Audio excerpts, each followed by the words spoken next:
Hi, I promised you that I would share my diagnosis story, and I am. 10 years ago on this Tuesday in March, I woke up not being able to see very well out of my right eye. It appeared as if somebody had taken Vaseline and smeared them all over my glasses. I was terribly upset, and the reason was I had been at the eye doctor the day before because something just didn't seem quite right, and I didn't know what it was. And he didn't see anything unusual going on. So I called and went in immediately first thing in the morning and had an eye exam, and still nothing physically was showing up. But when my optometrist used some different colored pipe cleaners and asked me to identify different colors, I completely failed the test. I don't remember what colors I picked when he asked me to choose something specific, but they were incorrect. And he called a retina specialist and said, "I'm sending over a patient that I want you to see immediately." And so I went to see that doctor the very same morning, who did their special exam, and he said, "You don't need me, you need a neuro-ophthalmologist. I'm calling so-and-so immediately and seeing if they can get you in today." Wow, 3 doctors in one day. Big whirlwind event. And this happened to be the same Tuesday that I was performing in some kiddie concerts with the Fairfax Symphony. Well, I missed the first concert because of the first 2 appointments, but I made the second concert and then went over to the neuro-ophthalmologist appointment and saw this doctor.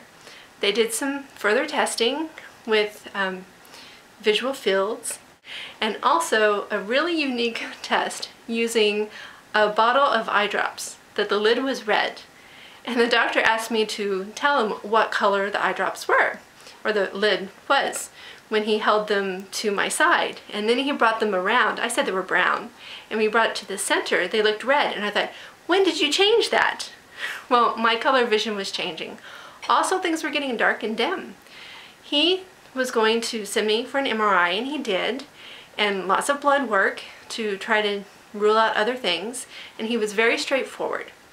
He told me that it was going to get worse before it got better, and it certainly did get worse. I went completely blind in my right eye. He also told me that on the MRI they were going to be looking for several things, either a brain tumor or spots or lesions, and if there were lesions found, it was likely that it could be related to MS. Didn't mean it would be, but it could be. Well, the MRI showed inflammation, but no lesions. He treated me with high-dose prednisone and told me to be patient. And sure enough, it took over 2 months before my vision returned. And then he just called it optic neuritis, post-viral. I had had a really nasty cold the week before, and I went on my merry way. Fast forward to 2005. I was having trouble with my left hand. It just felt tingly and a little numb, and my fingers weren't feeling very coordinated. Well, I thought that I had pinched a nerve in my neck because I swam into a woman in the pool. And just my doctor and I, we said, okay, let's watch it. Well, a month later, the numbness had traveled up my arm and over my shoulder blade. Uh-oh, something is happening. She sent me for an MRI, and they found lesions in my neck. Then she referred me to a neurologist who repeated the MRI, this time with contrast, and also put me through many of the standard tests, including the spinal tap, the dreaded lumbar puncture.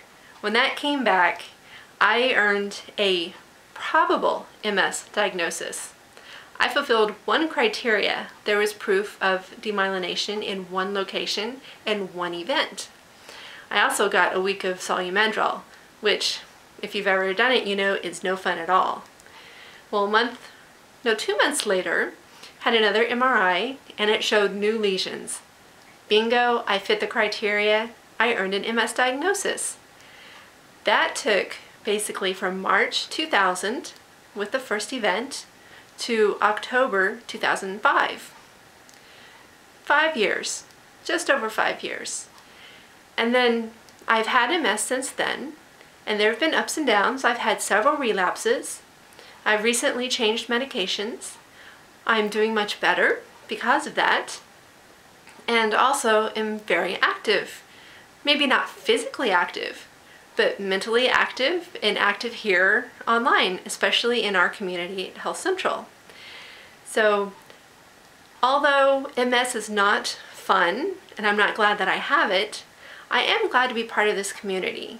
And I'm really thankful that all of you out there welcome me into your computers and communicate with me, because it helps me, I'm sure, just as much as it helps you. I'm just a patient, like all of us. And I'm thankful for the support and camaraderie. I'm thankful for the support and camaraderie. So we're going to hear a few more diagnosis stories this week, and I truly hope that you will share yours. And until next time, take care. Bye.